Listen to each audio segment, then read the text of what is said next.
Ser Podcast. Tras celebrar la fiesta del cine, aterrizan en la cartelera algunas de las películas españolas más esperadas. Una es En los márgenes, el drama sobre los desahucios de Juan Diego Botto con Penélope Cruz y Luis Tosar. La otra es Los renglones torcidos de Dios, la adaptación de la exitosa novela que dirige Oriol Paulo con Bárbara Leni. Y Sin pelucas, o eso dice. Además, repasamos algunos de los últimos estrenos en plataformas, como el documental de Sidney Poitier y Nitram, la historia de un asesino antes de cometer una matanza. En series de televisión hablamos de Asesinos, del último fenómeno inesperado de Netflix, Dahmer, y de una ficción muy interesante contra los discursos de odio, La lección. ¡Acción!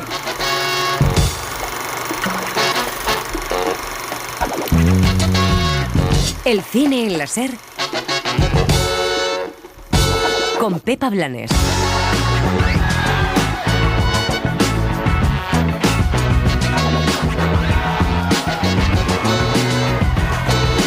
Juan Diego Botto se estrena como director con En los márgenes, cine social que mira los desahucios con Luis Tosar y Penélope Cruz. Decidiste que lo de la casa era mi problema y ya está.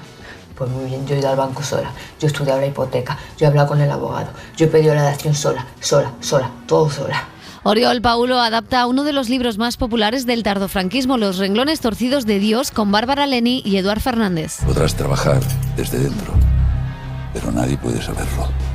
¿Cómo se llama? Alice Gould, ¿Usted sabe dónde está? en un manicomio. Nitram es la última película de Justin Kurzel que recrea los momentos previos a una de las mayores masacres ocurridas en Tasmania. Aparte de la medicación, también puede ayudar ver a alguien hablar de las cosas. Perdona, ¿me hablas a mí o a mi madre? A ti. Idiota. Analizamos los estrenos de plataformas como El retorno de las brujas, aquel éxito noventero con Bette Midler y Sarah Jessica Parker. Chicas, sois nuestras ídolos. ¿Ídolo? Mi palabra favorita, y por eso los veneráis. Y el documental Oswald, el falsificador, la historia de uno de los falsificadores de arte más conocidos de los últimos años que dirige Quique Maillo. ¿Cuál comprarías tú? ¿El suyo bueno o el falso del rey? Toda la vida el falso del rey, porque el falso del rey con su auténtica detrás lo vendo mañana. Y en televisión, Más asesinos, analizamos por qué ha tenido tanto éxito la serie de Netflix Dahmer, sobre el carnicero de Milwaukee. Había una cabeza humana dentro de su nevera. 2 bolsas de plástico en el congelador. En una de ellas había un corazón humano.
Hola, ¿qué tal? Bienvenidas, bienvenidos a El Cine en la Ser. Arrancamos un poco con la resaca de la fiesta del cine, de toda esta semana de celebración. Hemos también disfrutado de ese Día del Cine Español, la primera vez que se celebra.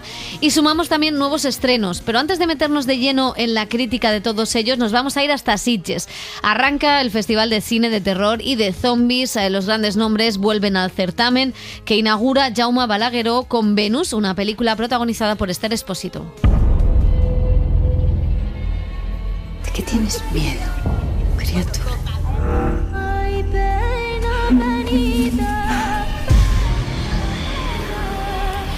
Y por allí van a pasar también nombres como Edgar Wright o Darío Argento, que van a recibir homenajes. También películas como Corten, de Hazanavicius, la coreana Hunt o los nuevos nombres del cine de terror. Habrá series como García, la apuesta de HBO Max de este otoño, y películas de directores españoles que indagan en lo perturbador del ser humano. Una de ellas es La Piedad, de Eduardo Casanova. A mí me pasa una cosa, y creo que le pasa a muchísima gente. Creo que todos, todas y todes replicamos de alguna forma la relación que tenemos con nuestra madre, tengamos o no tengamos madre, pero esas carencias o esa forma de relacionarse con nuestra madre, con nuestras parejas. La piedad habla de las relaciones, de la dependencia, de la necesidad de libertad, de si la libertad realmente existe o si la libertad realmente es un eslogan o si la libertad realmente la queremos. Otra es Mantícora, que es la nueva película de Carlos Bermud. Yo también la entiendo como una historia de amor. Es verdad que es una historia de amor muy retorcida, pero también como confiar también en el, voy a decir una cosa, como en el disfrute de la ficción y de la fantasía, ¿no? Y de permitirnos también disfrutar de algo que no ni haríamos ni desearíamos, pero que de repente podemos, como voyeurs, ver la historia de otros personajes que de repente se sumergen en un fango y tú estás ahí un poco disfrutando de esa oscuridad también desde el placer de lo ficticio, ¿no? Y desde la reivindicación de la fantasía que no tiene que ver con la realidad, ¿no? Bueno, pues escuchábamos a Carlos Bermud y también el iPad de Helio Castro. ¿Qué tal, Helio Castro? Hola, perdón, yo quería que te diera paso todos. y yo te doy paso ya. ¿Cómo estás? Que ha empezado a sonar aquí de repente. Un tráiler, que es lo que tiene que sonar en el iPad de un periodista de cine. José Manuel Romero, ¿qué tal? Hola, ¿qué tal? Estaba reclamando entrar ya a comentar. Tenéis ganas de ir a Sitges, lo veo, porque os veo nerviosos como los zombies vivientes. Desde la distancia, sí, con los zombies. Bueno, semana, como decimos, de mucho cine español. Vamos a empezar, si os parece, con los estrenos. En los márgenes es la película de Juan Diego Botto, debut en la dirección, una historia que nos sitúa en lo que ocurre a 3 mujeres las 24 horas antes de un desahucio. Luis Tosar es un abogado que ayuda a la plataforma antidesahucios y que nos va llevando por las vidas de esas mujeres rotas por enfrentarse a la pérdida de sus casas, como los personajes de Penélope Cruz o Adelfa Calvo. Tú me lo tendrías que haber dicho antes, mujer. Ya, es que pensé que íbamos a pararlo esta mañana en la sucursal. Ya. Joder, qué putada. Pero bueno, estas cosas son por la mañana, ¿no? Sí, a las 9. No, mañana es miércoles, te toca turno de tarde. Ya, lo que pasa es que si sale todo mal, yo voy a necesitar la tarde para ver dónde vamos, ver qué hacemos con los muebles, con las cosas, con el niño. Desde el límite. En los márgenes es una película especial, es cine social con compromiso, donde han participado muchos miembros de la plataforma antidesahucios, pero también es la vuelta a trabajar juntos de Penélope Cruz y Juan Diego Botto, amigos desde la escuela de cine, pareja artística en La Celestina, y ahora reunidos en esta película que produce la actriz. Hay 5 historias que se cruzan en la película, no todas acaban bien. La de Azucena no acaba ni bien ni mal, pero acaba con esperanza. ¿Por qué? Por la ayuda de otras personas que acuden en un momento crucial y que puede que eviten en ese momento ese desahucio. Si evitan en ese momento ese desahucio, puede que en esos siguientes meses levanten cabeza. Si no, levantar cabeza luego desde ahí puede rozar lo imposible, ¿no? Que es lo que le ha pasado a muchas de estas mujeres y estos hombres con los que nosotros hemos tenido la suerte de preparar nuestros personajes, de preparar la película. El actor y el director ha estado aquí en la serie y nos ha contado cómo ha sido el proceso para alumbrar la que es su primera película. ¿Pa' qué contar los lunares de tu cuerpo? Es una de las realidades que ha definido nuestra actualidad en la última década. En realidad desde mucho antes, pero fundamentalmente en la última década. Hubo momentos en nuestro país que se producían 200, 300 y hasta 500 desahucios al día. Hoy en día se producen cerca de 100 desahucios al día, que no es poca cosa, es una barbaridad. Y sorprende que miremos tampoco algo que es tan... Porque ya no es solamente los desahucios es una parte de ello, sino una situación de extrema vulnerabilidad de un inmenso sector de la población o de una pobreza cronificada en un inmenso sector de nuestra población, que me da la sensación de que a veces nuestro cine, que por lo demás creo que tenemos un cine que a mí me hace sentir muy orgulloso de formar parte de él, pero creo que hay ciertas cosas que a veces miramos poco. Coño, es vuestro trabajo, estudiar el caso concreto y no aplicar una puta plantilla, que es lo que hacéis siempre, joder, tratáis todos los casos por igual. En este caso, Olga Rodríguez y yo nos encontramos esta historia, nos interesaba porque pensábamos que cinematográficamente era interesante. Después, si además del valor, digamos, artístico que pueda tener, puede contribuir a generar un debate, puede arrojar luz a una realidad que acontece todos los días y que no solemos mirar ya, pensamos que es una cosa del pasado. como es el tema de los desahucios, pues mejor todavía, pero sería un extra, ¿no? Pero no es, digamos que no es el punto de partida de voy a ver si contribuyo a generar un debate sobre esto. Decidiste que lo de la casa era mi problema, ya está. Pues muy bien, yo he ido al banco sola, yo he estudiado la hipoteca, yo he hablado con el abogado, yo he pedido la dación sola, todo sola. Porque una de las cosas que fuimos viendo, según íbamos conociendo a las personas que están en asambleas de vivienda, que defienden su casa, que están yendo a bancos de alimentos, es que son fundamentalmente mujeres. De hecho, todos los personajes femeninos que aparecen en la película son madres, y todos los personajes que cuidan digamos, del fuego del afecto, que cuidan de la esencia, de lo esencial, son mujeres. Se te quedó chico, Azucena. Ser mi mujer, ser la mamá de Diego, se te quedó chico a vos. Decidiste cambiarnos por todos tus amigos de mierda. Yo no te he cambiado por nada, imbécil. Había un montón de hombres que tenían toda su identidad vinculada al hecho de proveer, al hecho de que yo soy el que mete el dinero en casa. Una vez que eso desaparece, muchos entraban en un proceso de como si perdieran pie, como que no empezaban a no saber quiénes eran, y las mujeres se veían que eran las que hablaban con el abogado, iban a las asambleas, iban a manifestaciones, luchaban contra el banco, cuidaban a los hijos, cuidaban además de un marido que estaba enfadado, enrabietado, y que cuanto más veía que la mujer más se empoderaba, más incómodo se sentía. ¿Es tan importante? ¿Cómo que sí es tan importante?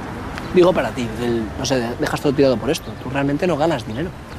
¿A ti te merece la pena? Llevo llamándote todo el día. Y luego está el personaje de Tosar, que es un personaje esencialmente bueno, es un gran tipo que se sacrifica y sacrifica toda su vida por ayudar a los demás, pero incluso él también tiene esa parte donde todo eso es a costa de alguien que aguanta, esa pareja que aguanta en su casa, es a costa de sacrificar el afecto. Nos vamos acostumbrando a que se va arrinconando un cierto tipo de lenguaje o de narrativa o de personajes porque no quedan bien.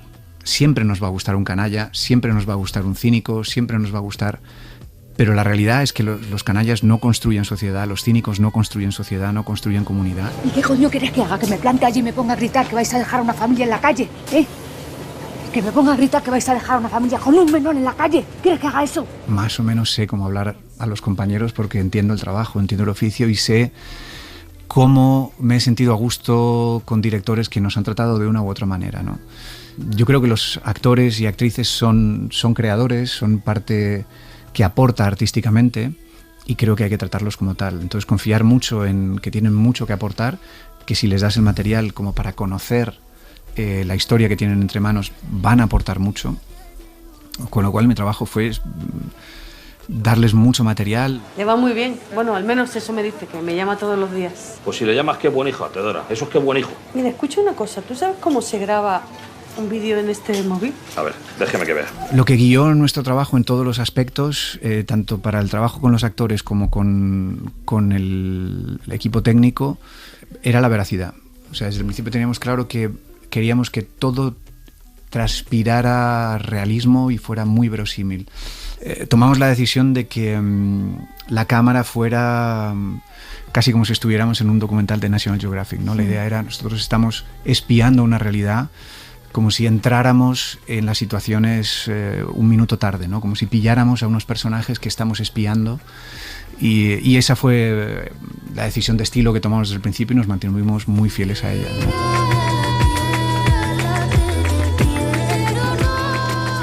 Bueno, la película ha pasado por el Festival de Venecia, también por el Festival de San Sebastián y ahora por fin ya la tenemos en los cines. ¿Es el nuevo Ken Loach, Juan Diego Botto? Ojalá. Sí. Ojalá. Sí, es una ¿Quién es su Margaret Thatcher? Es la siguiente pregunta.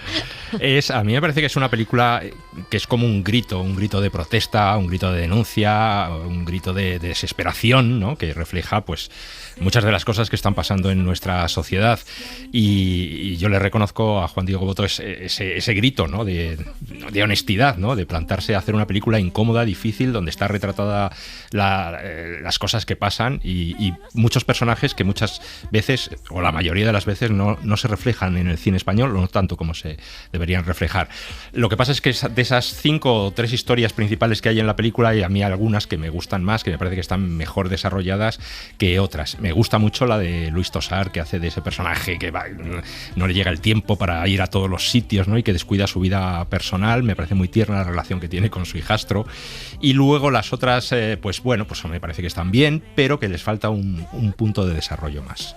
A mí es verdad, eso puede ser, o sea, que quizás no todas las historias tienen el mismo peso. Me gusta la idea de jugar o de entrar a todo esto con un personaje que es el de Luis Tosar, que a priori no es el que está sufriendo los desahucios, pero sí es alguien que puede empatizar más con lo que somos nosotros, los espectadores, ¿no? Y ese juego que hace con el hijastro, que es un poco el director de cine diciéndole al espectador, mira esta realidad que está aquí, sí, que es 2022, no es 2008, pero los desahucios siguen, no han parado, ni siquiera con un gobierno progresista han parado los desahucios, y me gusta que se haga un cine social comprometido. Me parece que todos los actores están espectacular, o sea, me gusta cómo están todos, y luego creo que es cine social donde no hay alaracas en la dirección, donde no hay grandes propuestas visuales, porque no lo necesita, ¿no? Porque lo que quiere retratar es un Madrid feo, un Madrid pues un Madrid que sufre, que está sufriendo una desigualdad tremenda.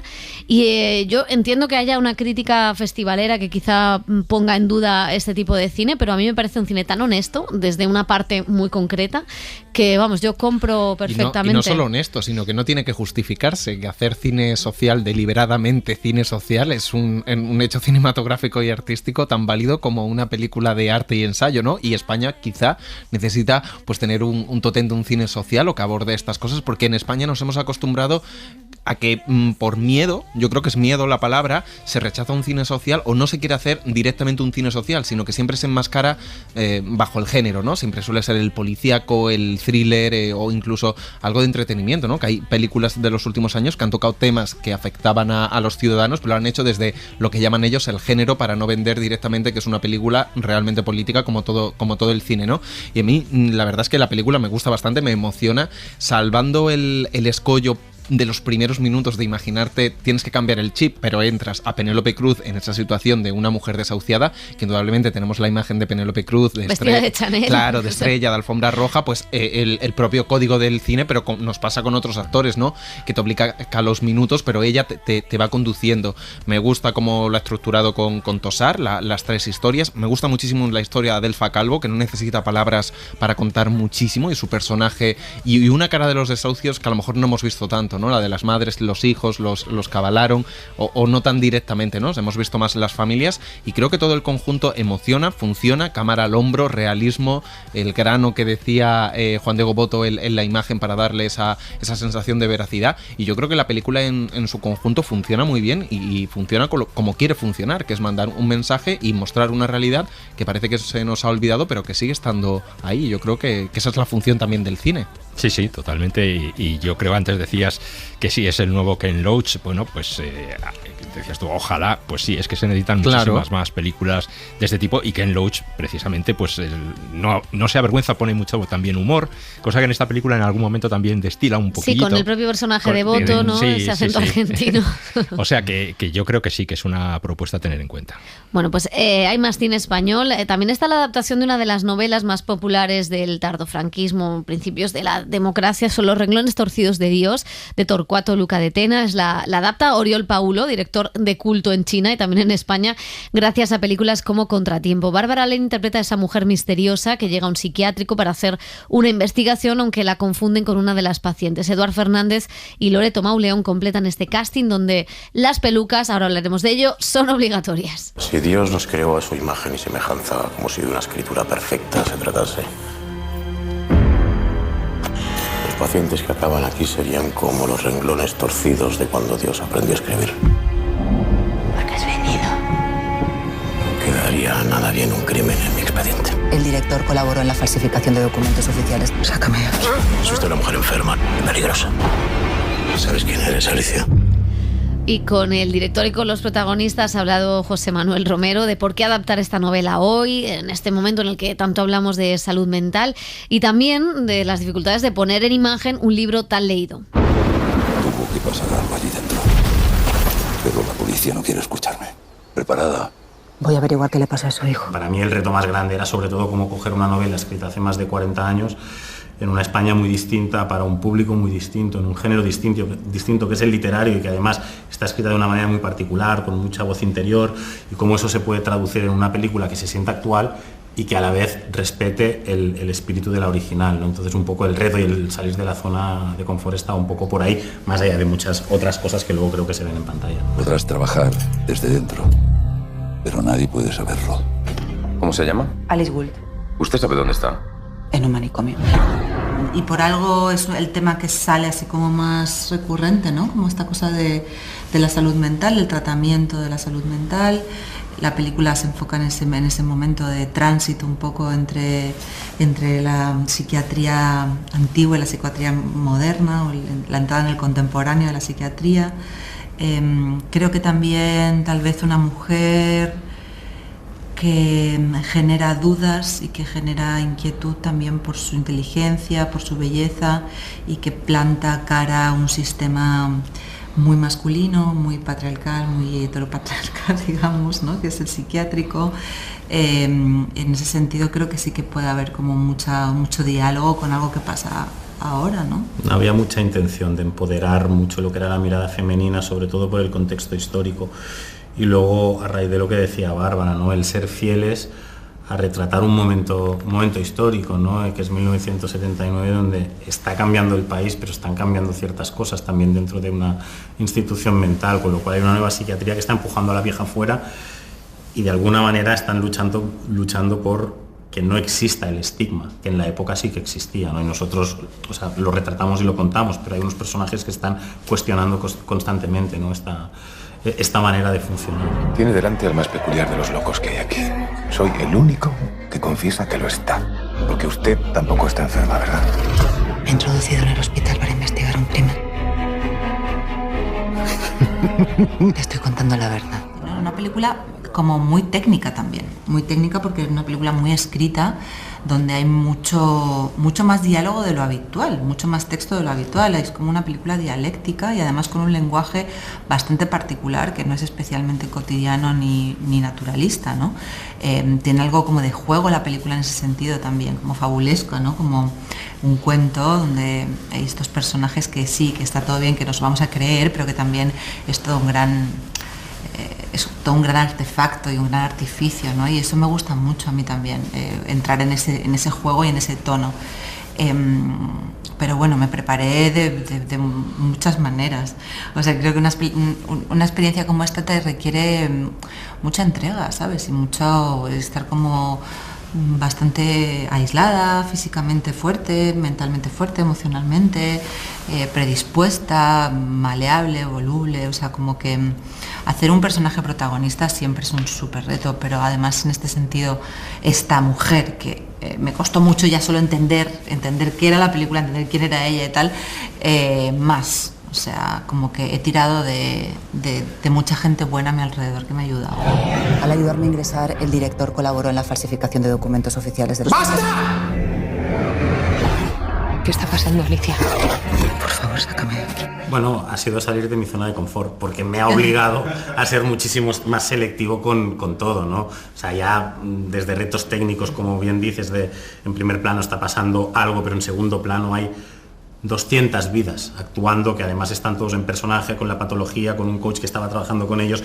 Luego técnicamente había tantos requisitos que era imposible no de alguna manera censurarme a nivel de tener más claro que nunca dónde iba la cámara y hasta dónde iba a rodar. Y de hecho con Bárbara parte del trabajo también era pactar muy bien, porque es verdad que ella carga con toda la película y el esfuerzo que hace es estratosférico, hasta dónde llegábamos, dónde parábamos y dónde seguíamos, ¿no? Y por ahí también me he salido un poco de mi zona de confort a nivel de ponerme un poco más al servicio de todo lo que estaba sucediendo a nuestro alrededor.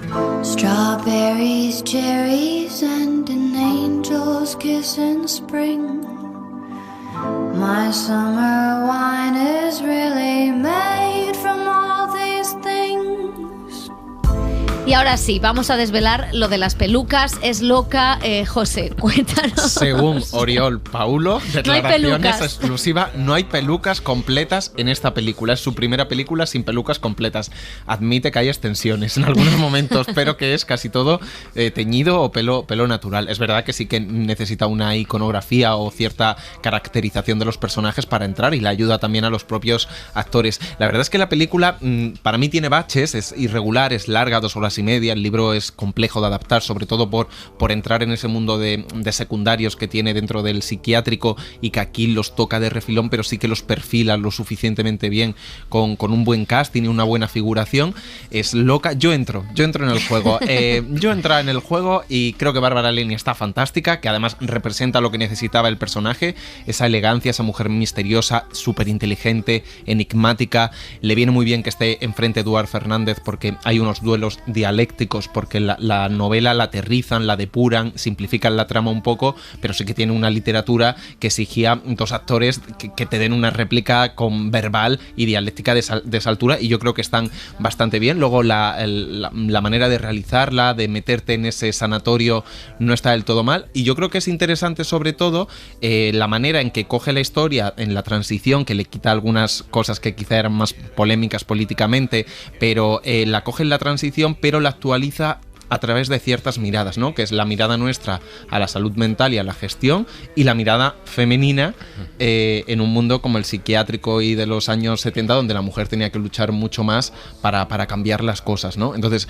yo creo que es una adaptación decente, que a los fans le puede gustar.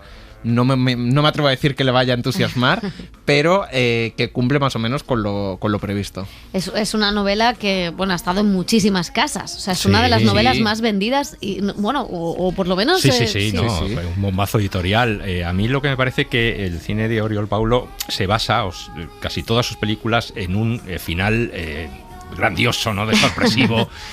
Y claro, para llegar a ese final que te sorprende y que te desvela todos los misterios de la película, pues hay que ir creando una serie de tensión acumulada, que vayas acumulando esa tensión. Y yo creo que en esta película, más que tensión, hay confusión, ¿no? O sea, que genera una cierta confusión, y muchas veces esa confusión es adrede, o sea, para confundir al espectador y sus giros locos. Sí. Entonces, bueno, pues a mí no me convence tanto como a ti. Yo no entro, no me la creo del todo. Me parece que desaprovecha una ocasión de ver a una mujer que entra en un mundo muy masculino, y cómo lo desmonta, o cómo su presencia pues perturba a ese mundo masculino de los psiquiatras, ¿no? Y eso me parece que está bastante desaprovechado. Pero en fin, coincido contigo que Bárbara Linney se luce, es un personaje bombón para cualquier actriz. No sabes si es, digamos, está cuerda, está loca, pasa por todas esas y aguanta cosas, toda la película. Y aguanta todas las películas y lleva todo el peso. Sin peluca, hay que decirlo. O eso dicen. Sí, con raíces muy mal teñidas. Sí. Bueno, hay un tercer estreno español, es la comedia El Vasco, de Xavi Elortegui, una película que habla con humor de la inmigración a través de un joven que se va a Argentina a reencontrarse con un tío segundo de su abuelo, que emigró durante el franquismo allí. Pues ve una comunidad de argentinos que viven en una colonia vasca como si fuera el mismísimo Euskadi. Hemendik alde egitera baki dut. Argentinara noa. Bizitzera. Elio Castro ha hablado en euskera, no espero, con el director y con Joseba Usabiaga, el actor protagonista. Vamos a escucharlo. Todo desde el punto de vista de la comedia, pero luego le queríamos dar un poco de pozo, ¿no?, a la película, y queríamos hablar de la memoria. Desde una mujer que lleva 10 años en un estado semivegetal, desde que murió su hermano, se queda ahí, una señora que emigró hace 60 años, y entonces cuenta un poco cómo vive en aquel país, ¿no? Gente que emigró hace 60 años, los abuelos o los bisabuelos de las nuevas generaciones, y cómo mantienen todas las tradiciones, ¿no?, por medio de las casas vascas, cómo han ido contando a sus nietos qué era aquello, de dónde vienen. Se sienten muy argentinos, son muy argentinos, pero se sienten vascos, y entonces queríamos hablar un poco de eso, ¿no?, de lo que es el desarraigo, ¿no?, que Argentina tiene mucho de eso. Contame algo del País Vasco, que acá todo el mundo se llena la boca hablando, pero nadie fue nunca. ¿Qué quieres que te diga? Cualquier cosa. Llueve mucho. Bueno, pero eso no es malo, ¿no? Digo, por eso es tan verde, tan lindo. Supongo. En el País Vasco no nos suelen sentar mal. que se rían de los tópicos. Nunca nos ha sentado mal. De hecho, somos los primeros en reírnos de que no follamos, de que si somos callados, de que si somos parcos, de pocas palabras, serios, de que le damos mucha importancia a la palabra, a la mano, al contrato. Decime una cosa, ¿todos los vascos hablan tan poco? Tenemos fama de cerrados, pero también tenemos fama de buenos cocineros y yo no tengo ni idea. Soy la vergüenza de Euskadi. Uno, somos los primeros en reírnos y es verdad que si nos han dicho alguno, joder, estas bromas no se puede hacer en mi región, o los mismos argentinos, cuando Eduardo Blanco tampoco le gustaba bromear de ciertos temas y de hecho quitó de guión algún chistecillo contra los argentinos, bueno, que yo lo veía gracioso, pero él lo veía ofensivo, ¿no? Esa línea entre lo gracioso y lo ofensivo que puede ser para tu región. Por el costado, con aires de viento, la vida es un maravilloso. Y a cines llegan también comedias francesas como Baila con la vida, cine de autor tunecino, una historia de amor y deseo, y thrillers americanos como Fall, con 2 chicas atrapadas en una torre a 600 metros. ¡Lo haces genial! Becky, tienes que subir, es la hostia.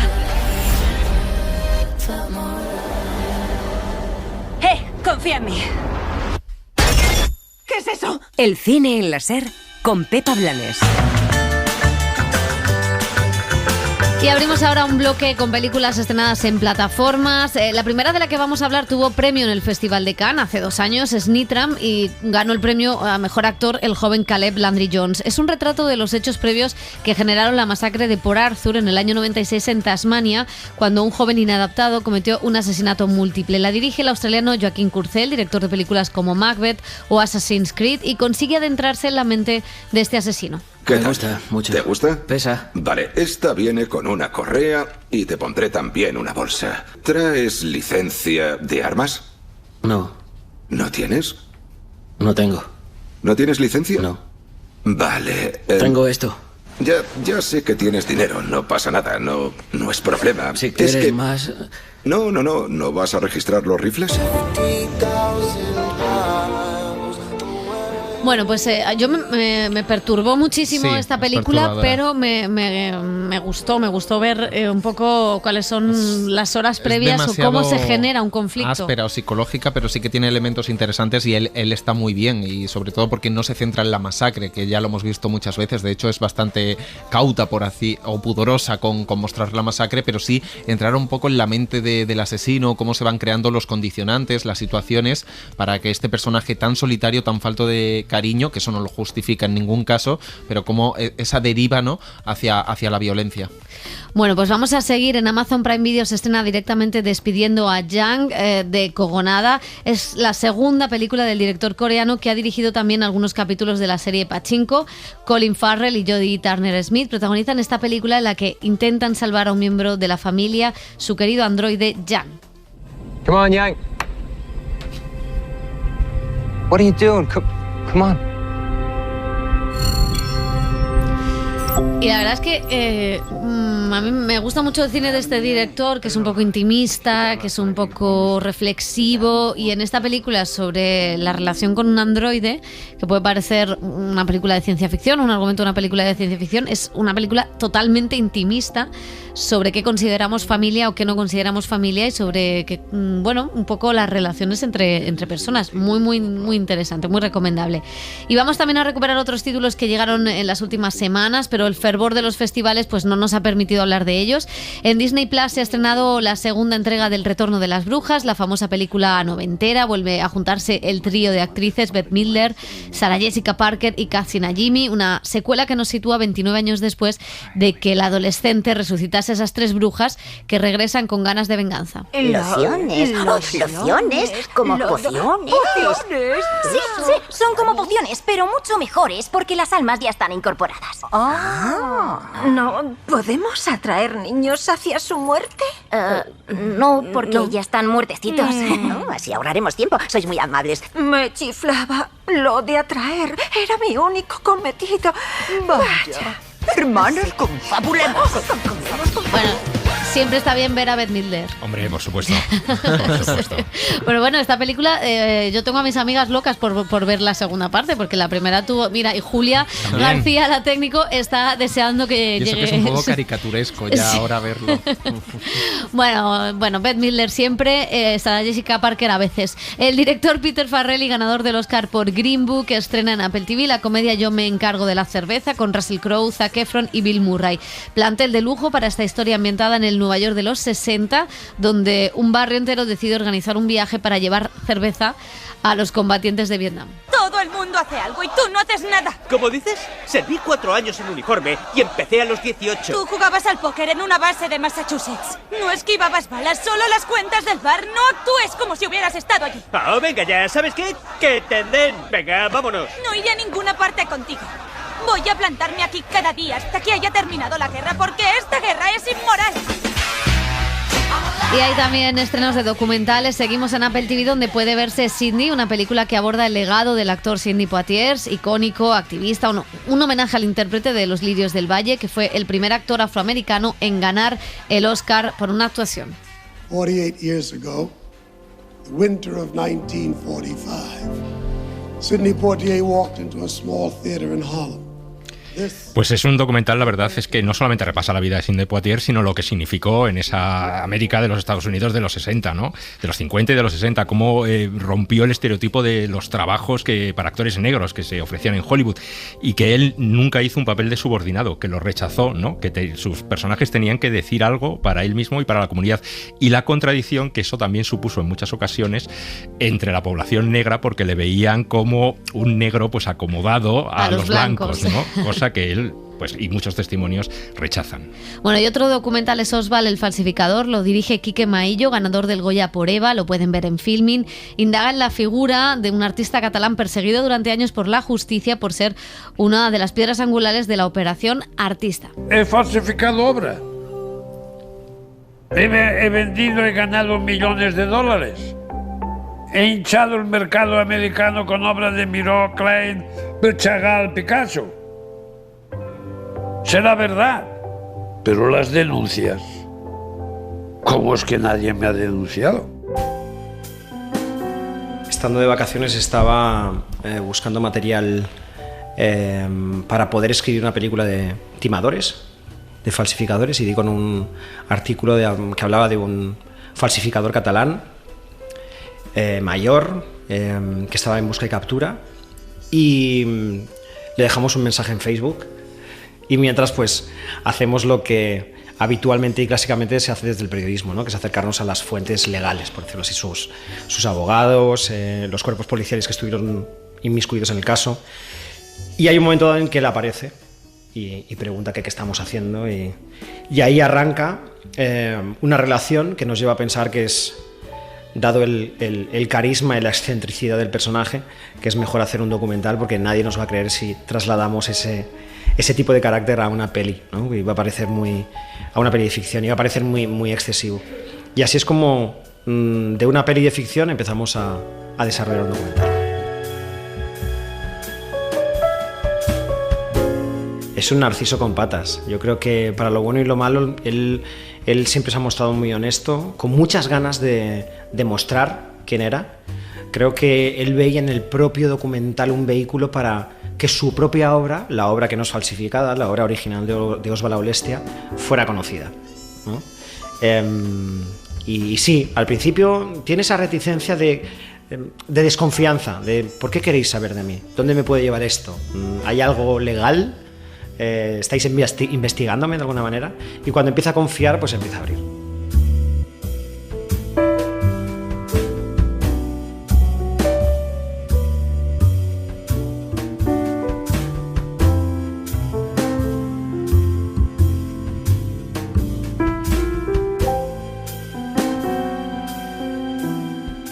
El cine en la SER con Pepa Blanes.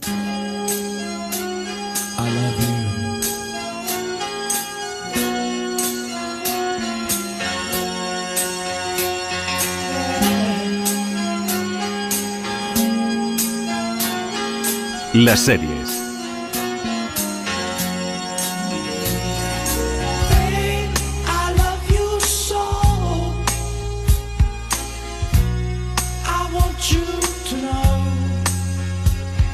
Y abrimos sección de televisión y comenzamos con el último fenómeno de Netflix. Y nos reencontramos con un viejo amigo, con Dani Garrán.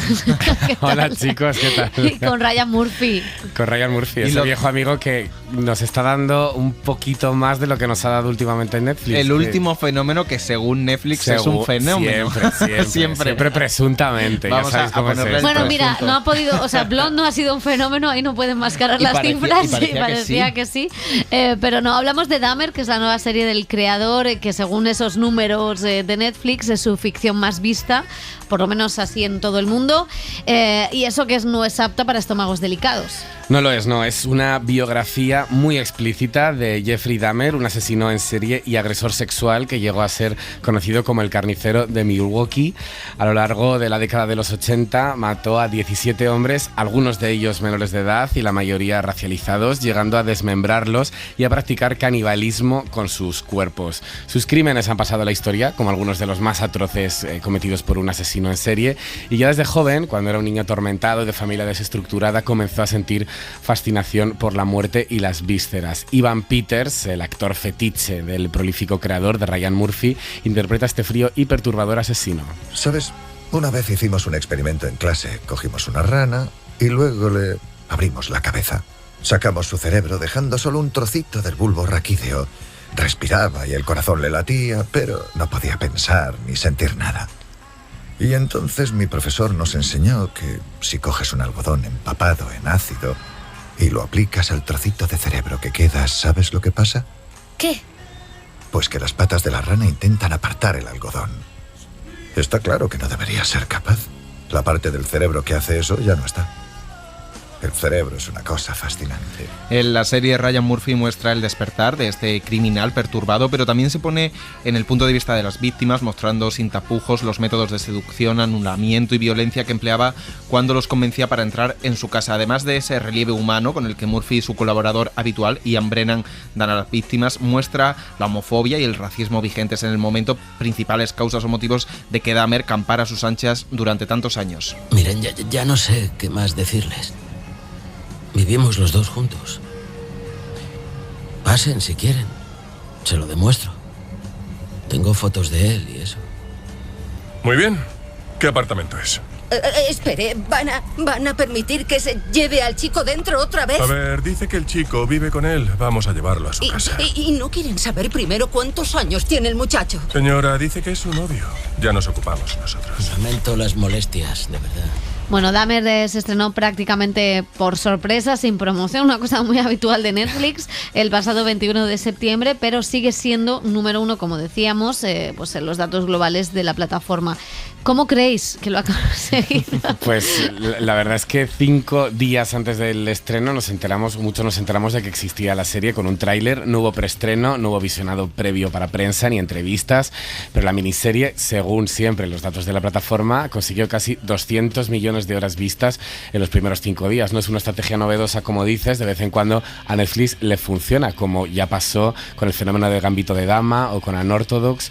Llama la atención este recibimiento si tenemos en cuenta la tibieza con la que han llegado a la plataforma los últimos proyectos de Ryan Murphy. The Politician, Hollywood, Ratchet o Halston no funcionaron como la plataforma esperaba después de ese superfichaje de 300 millones de euros, pero el tirón del true crime, el boca a boca y las redes han convertido a su última serie en todo un éxito. Tampoco han faltado las polémicas. Después del estreno, después de toda una campaña en Reddit, Netflix se vio obligada a eliminar la etiqueta LGTBI con la que estaba marcada la serie en su catálogo, junto a otras como inquietante o siniestro. 48 horas duró esta categorización, que empezó a utilizarse por la plataforma para referirse a historias protagonizadas por personajes de la comunidad LGTBI, habitualmente infrarrepresentada en la ficción. Sex Education es una de las que responden a este tipo, pero muchos internautas consideraron que Dahmer no es el tipo de representación que buscaban, o no ese patrón, ¿no?, del colectivo. Y Pepa le da la cabeza. Normal, hijo, normal.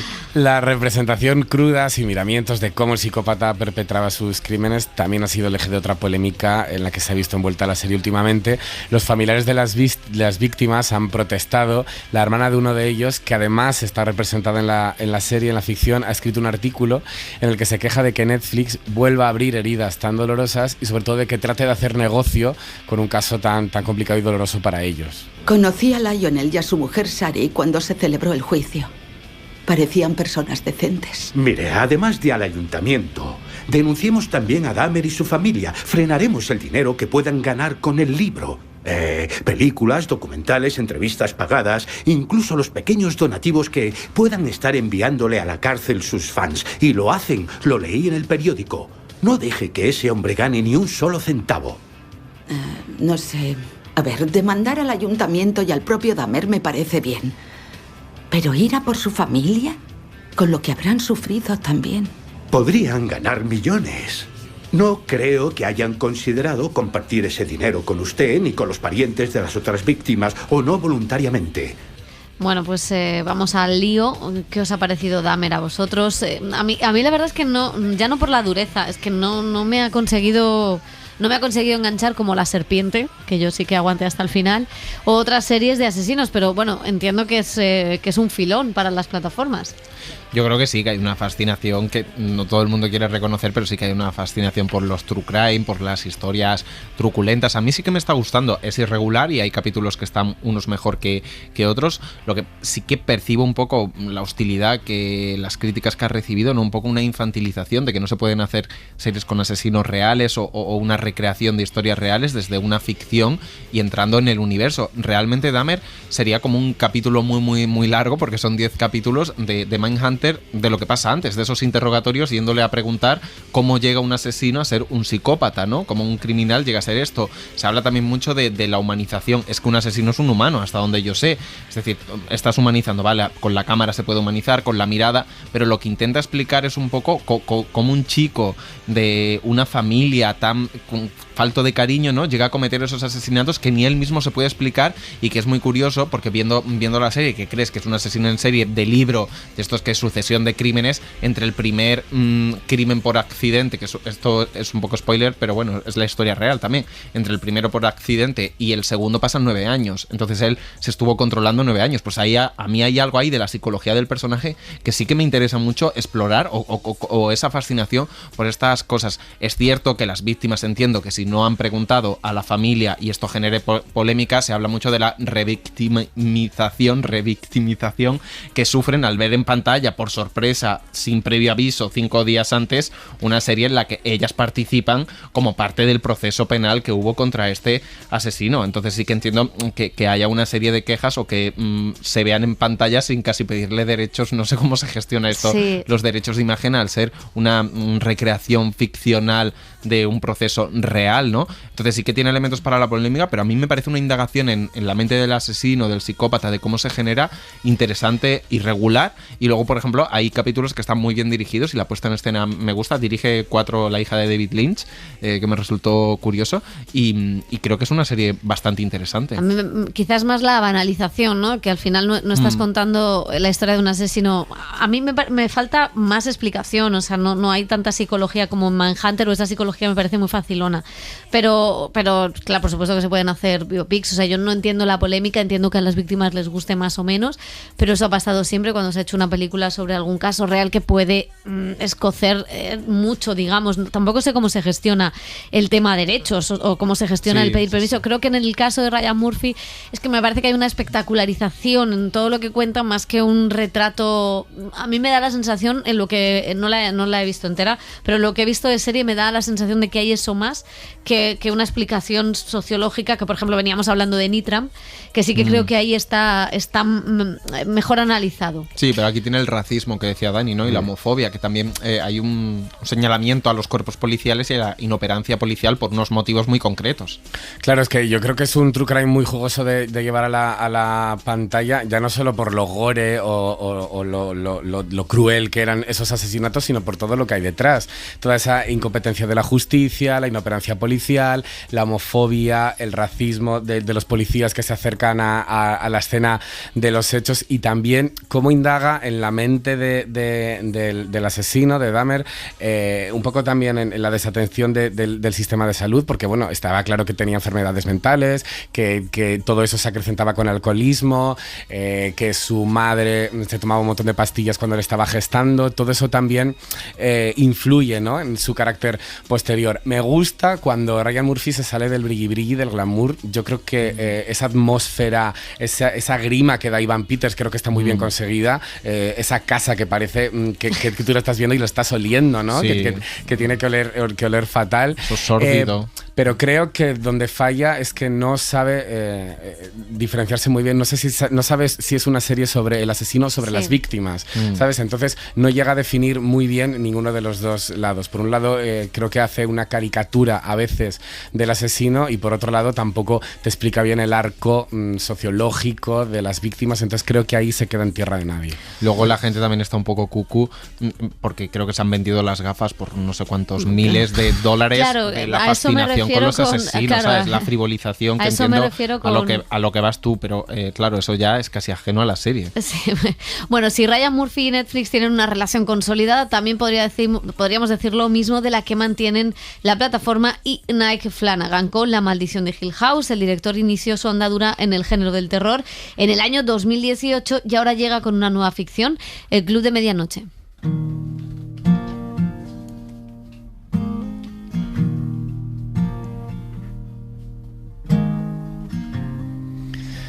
Pues sí, es la gran saga de terror que tiene Netflix. Las ficciones del cineasta estadounidense de Mike Flanagan cuentan con un subtono que va más allá del miedo y de los fantasmas. Lo demostró ya con La maldición de Hill House, con una familia disfuncional, con La maldición de Bly Manor, hablando de una historia de amor. Su tercera producción para el gigante del streaming, es verdad que no fue una adaptación literaria como las anteriores, fue Misa de Medianoche, y ahora vuelve a basar en un libro esta cuarta serie. El Club de Medianoche está basada en la novela homónima de Christopher Pike y sus protagonistas son 8 jóvenes que cuentan historias de terror en un hospital para enfermos terminales. Cuando hablábamos de cáncer o de cualquier enfermedad terminal, miren el lenguaje que usamos. El lenguaje de la batalla. Vamos a luchar contra esto. Lucharemos con todas nuestras fuerzas. Sed valientes en la batalla. Y luego la gente dice: ha perdido la batalla. Es tan erróneo. Aquí damos permiso para abandonar el campo de batalla, para centrarnos en vivir. Algunos de sus actores habituales, como Rahul Kohli, Zach Gilford y Samantha Sloyan, repiten en esta historia de terror, en la que los propios jóvenes que cuentan las historias se convierten en protagonistas de ellas. Como viene siendo habitual en las series de Flanagan, vuelve el terror asociado a la muerte, pero siempre con un tratamiento cuidado de la pérdida y el duelo, y como una oportunidad para explorar estos temas desde varios puntos de vista. Bueno, pues a mí me ha costado entrar con el tema de la enfermedad, o sea que como que el tema del terror termina, no empieza desde el principio como en las otras series, que ya ves lo inquietante, y quizá eso me ha costado, no sé a vosotros. A mí me interesa precisamente eso, que los protagonistas sean niños. El primer capítulo, o la primera mitad del primer capítulo, es bastante duro. Es como afronta un niño dices, ¿qué me está y su contando? tutor, es un drama. claro, es un drama absoluto. Tienes un cáncer terminal y cómo la forma de exponerlo, ¿no?, de los adultos a los niños y cómo se lo toman los niños, me parece bastante me parece interesante que Flanagan entre ahí, entre la enfermedad y en cómo afrontar una muerte que sabes que va a producirse. Más allá de los fantasmas, que bueno, es verdad que son marca de la casa, que 2 o 3 veces te vas a llevar un susto por capítulo, pero he visto poco y voy a seguir ahí, por sí que me interesa ver cómo trata este tema. Yo solo La Casa del Dragón. Bueno, cambiamos de plataforma para hablar de uno de los estrenos más esperados de la temporada en Disney Plus, porque además llega con magníficas críticas desde Estados Unidos. Es The Bear y ya está disponible para los suscriptores.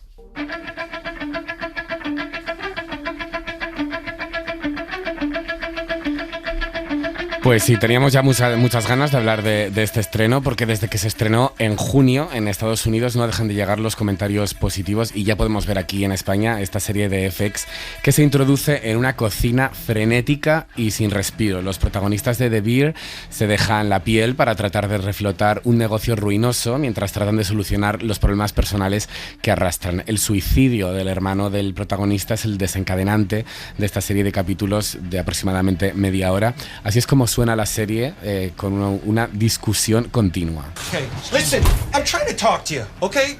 Don't be rude and start doing a million things like a smartass. I don't remember having time to take care of your mom for 6 months. Como la redacción de la SER, básicamente. Christopher Storer es el creador de esta serie, en la que entre fogones y sartenes se tocan temas como la ansiedad, la superación, la capacidad de soportar la presión y la pérdida. El actor Jeremy Allen White, uno de los miembros de la familia de Shameless, es este chef de alta cocina que tiene que volver a Chicago para hacerse cargo de la tienda de bocadillos de su familia. ¿Algo que comentar de esta o seguimos? Que a mí me ha gustado mucho. He visto el primer capítulo. Entonces hay que celebrarlo. Pero mucho. Que a Dani le ha gustado una serie. He visto el primer capítulo. Y has dejado de planchar y te has puesto a cocinar. Fiesta nacional. No, me parece frenética, me parece que no te deja ni un momento. Es toda una discusión continua, como te digo. Es un poco como ver Pesadilla en la cocina, pero bien. Pero en serio. De chicote, pero en serio, con personajes bien escritos, y la verdad es que con una propuesta estética que llama mucho la atención. Parece que estés ahí y te apetece comer esos platos. No la apuntamos. Nos apuntamos. Hablaremos mucho de ella, yo creo. Bueno, está bien. Bueno, vamos a seguir con más estrenos. A Filmin ha llegado la serie que ganó en el último Festival Internacional de Series de Cannes en su categoría. Es La Lección.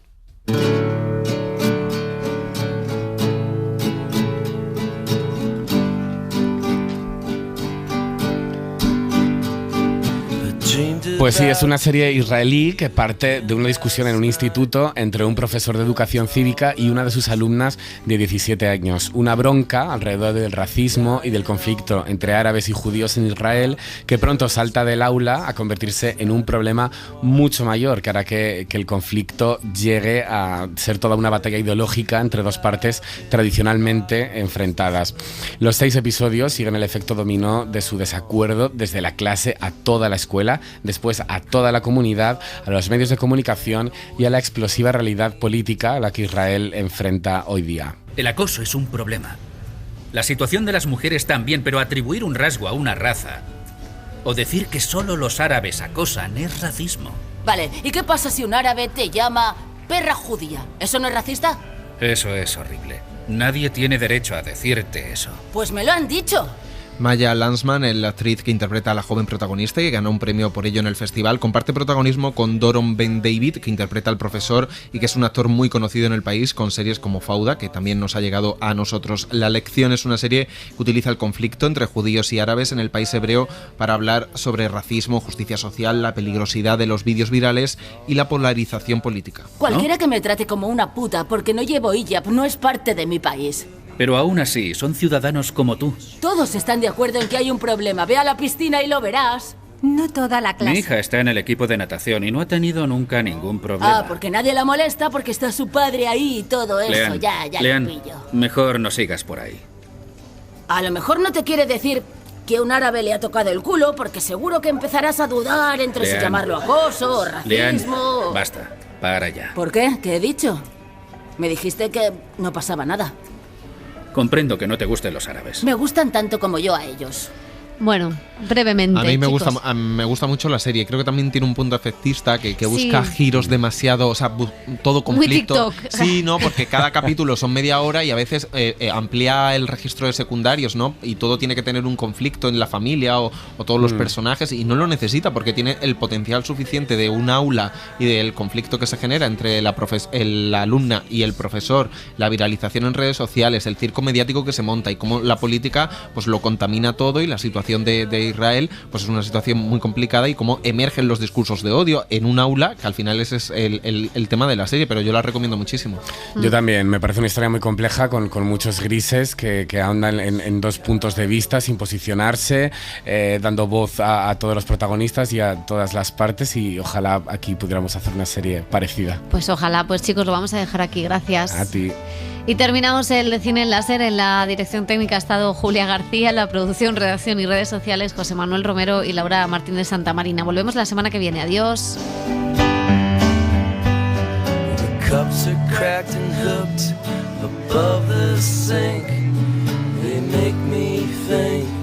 El cine en la SER con Pepa Blanes. Crumbling ladder, tears don't fall, they shine down your shoulders. Crawling is screw fast to lash, I blow it with kisses. Rest my head on a pillowy star and a cracked old moon that says I haven't gone too far. Suscríbete al Cine en la SER. Escúchanos en directo en la SER los sábados a las 7:30 de la mañana y los domingos a las 3 de la madrugada. Cadena SER. La radio.